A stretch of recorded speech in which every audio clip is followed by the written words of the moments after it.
Seja bem-vindo, seja bem-vinda ao Inteiro Teor.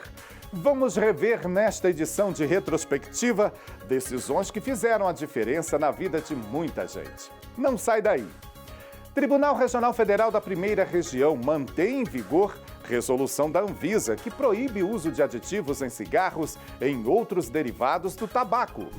TRF da Primeira Região nega pedido de farmácia para manipular fórmulas que contenham substâncias derivadas da cannabis sativa. TRF1 restabelece pensão por morte à viúva que se casou de novo, mas não teve melhoria na situação econômico-financeira. Saiba mais agora no Inteiro Teor.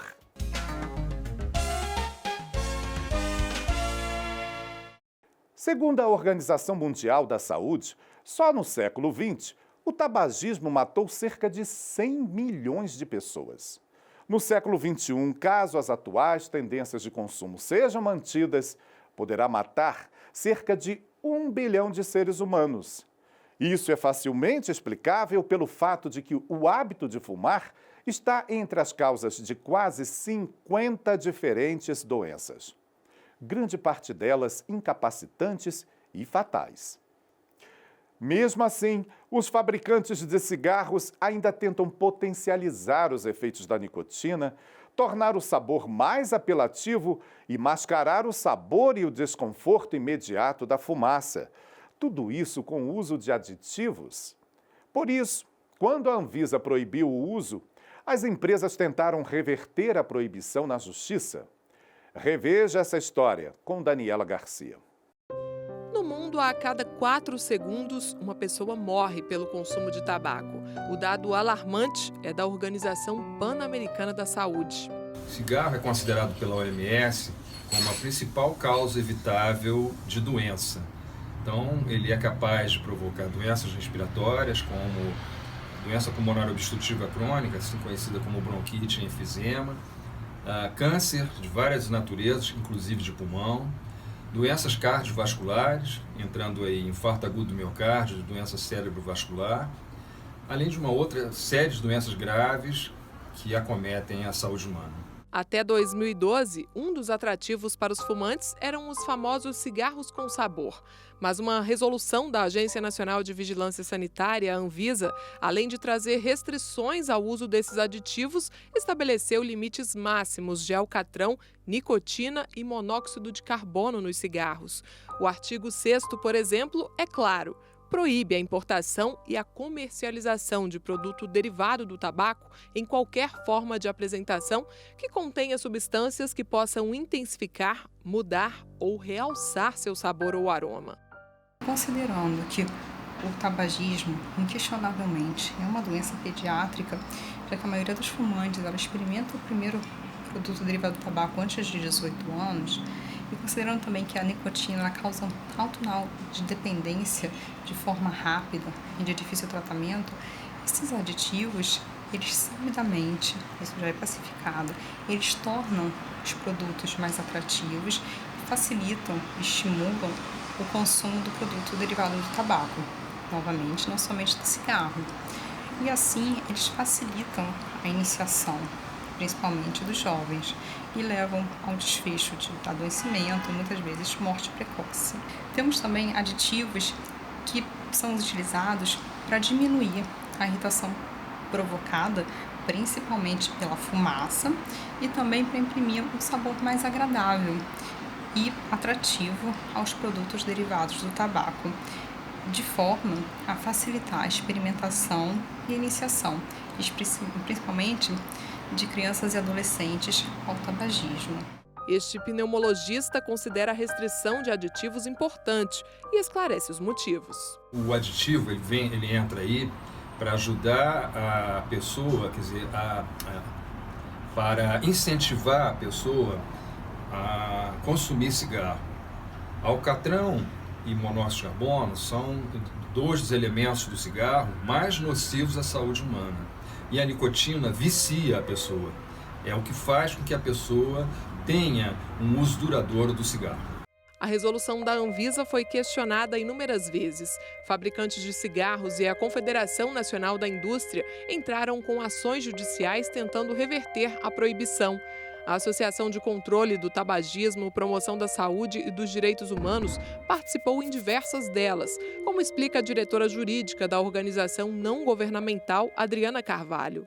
A nossa atuação na Justiça, nos casos dos aditivos, começou em 2012, na ação direta de inconstitucionalidade proposta pela Confederação Nacional da Indústria contra essa norma da Anvisa, e nós atuamos como amicus curiae nesse processo. Contribuímos com informações qualificadas, evidências científicas para mostrar que a Anvisa agiu dentro da sua competência na defesa da saúde pública ao editar a norma. Em 2018, o Supremo Tribunal Federal reafirmou a constitucionalidade da atuação da autarquia na regulação do tema.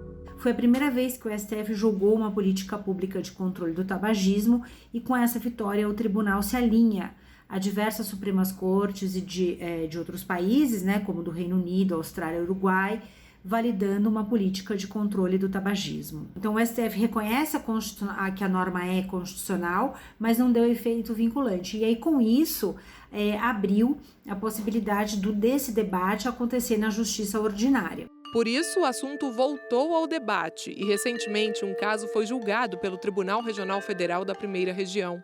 Uma fabricante de cigarros apelou ao TRF1 depois que a primeira instância da Justiça Federal no DF negou seus pedidos para que 3 artigos da resolução da Anvisa fossem declarados ilegais. A empresa queria continuar importando e comercializando os produtos sem as restrições contidas na norma. Afirmou ainda que a Anvisa extrapolou os limites do seu poder regulatório e que a discussão no STF ainda não pacificou o tema. Mas, ao analisar o caso, a 5ª turma do tribunal não aceitou os argumentos. Ressaltou que o Supremo já decidiu pela restrição de aditivos, considerando que o uso dessas substâncias leva ao aumento no consumo do tabaco, o que significa mais riscos à saúde pública e afronta ao princípio da vulnerabilidade do consumidor. O colegiado destacou ainda que a resolução visa proteger a saúde da população e o meio ambiente. E veja a seguir, TRF da Primeira Região nega pedido de farmácia para manipular fórmulas que contêm substâncias derivadas da cannabis sativa. TRF1 restabelece pensão por morte à viúva que se casou de novo, mas não teve melhoria na situação econômico-financeira. É já, aqui no Inteiro Teor.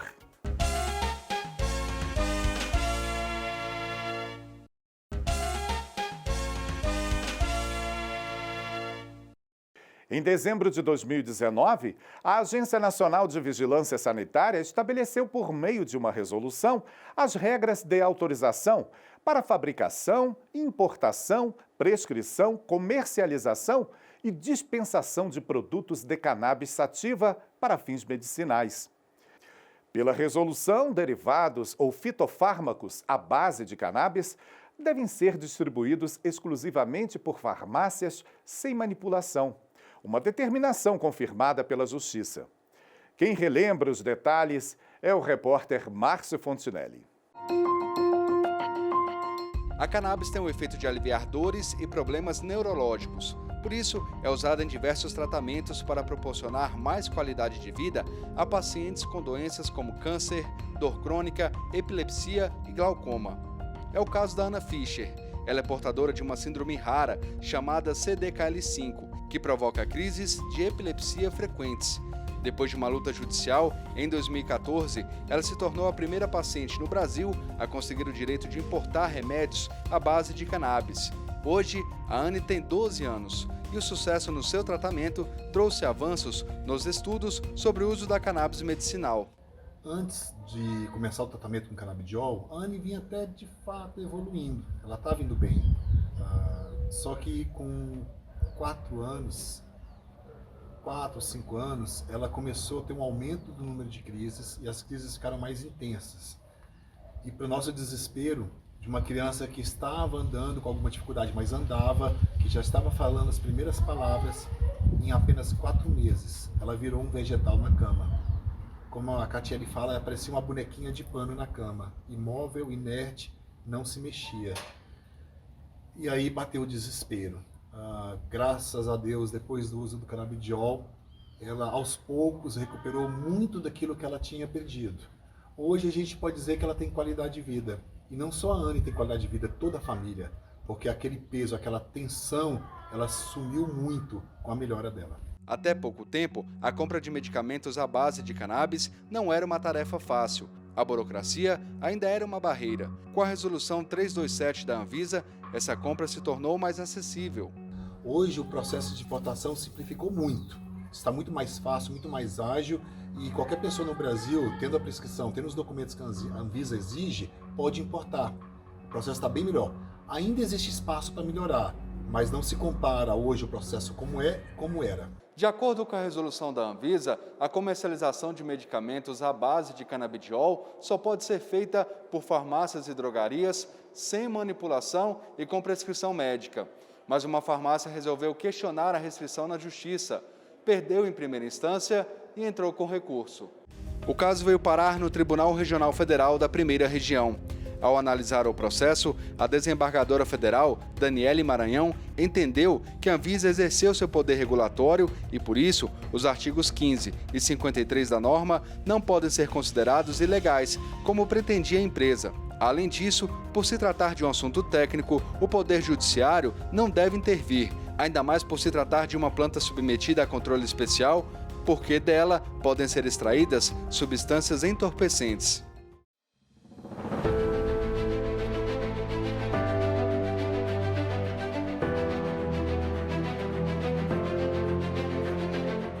E você lembra da Anne?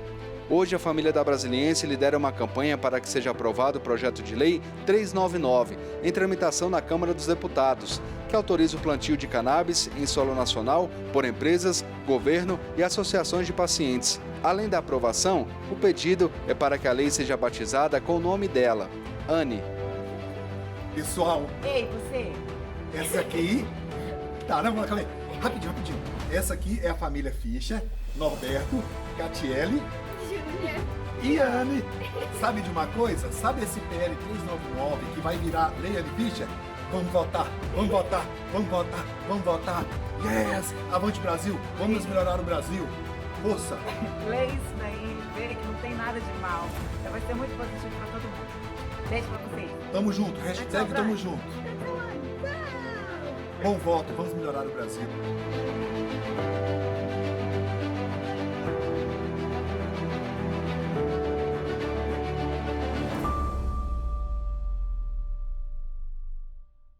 A pensão por morte tem por objetivo assegurar uma renda mensal aos dependentes quando o segurado do INSS morre.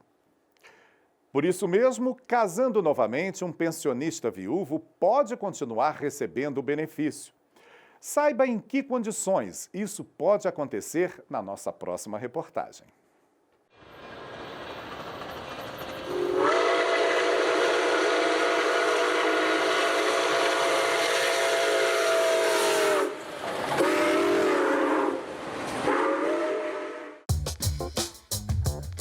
Pensão por morte.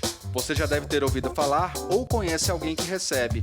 O benefício foi criado em 1923, com o nome Caixa de Aposentadoria e Pensões para Empregados de Empresas Ferroviárias. À época, o objetivo era garantir que herdeiros dos ferroviários pudessem receber pensão em caso de morte do funcionário por acidente de trabalho ou morte natural, depois de 10 anos de serviço efetivo. Só 68 anos depois, em 1991, o direito foi garantido a todas as classes de trabalhadores. E quem tem direito à pensão por morte? Bem, são 3 as classes de dependentes que podem se habilitar como beneficiários. A primeira, que tem preferência sobre as demais, inclui cônjuges e filhos menores de 21 anos ou inválidos. Para eles, a concessão do benefício é automática. Se não existirem dependentes da primeira classe, a preferência vai para os dependentes da segunda classe, os pais do segurado. Mas para garantir o benefício, eles precisam comprovar que eram financeiramente dependentes do falecido.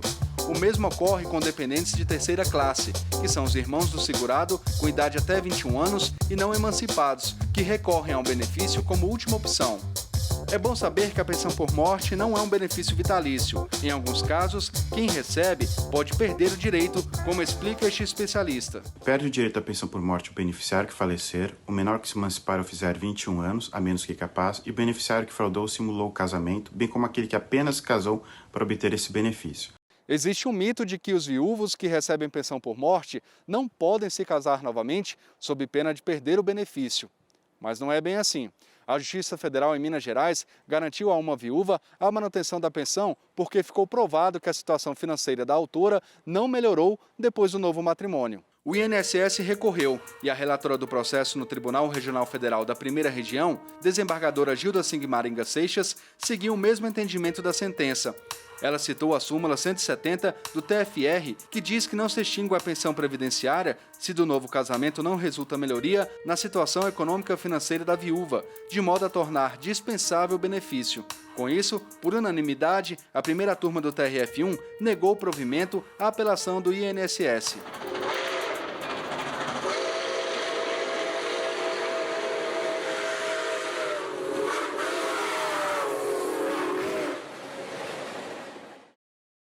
Normalmente, eu encerro cada edição dizendo até o próximo programa.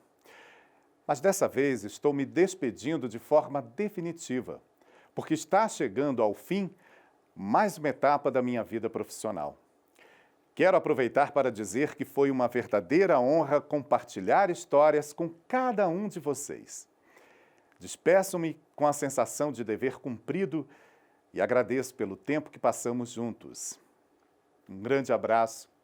Tchau.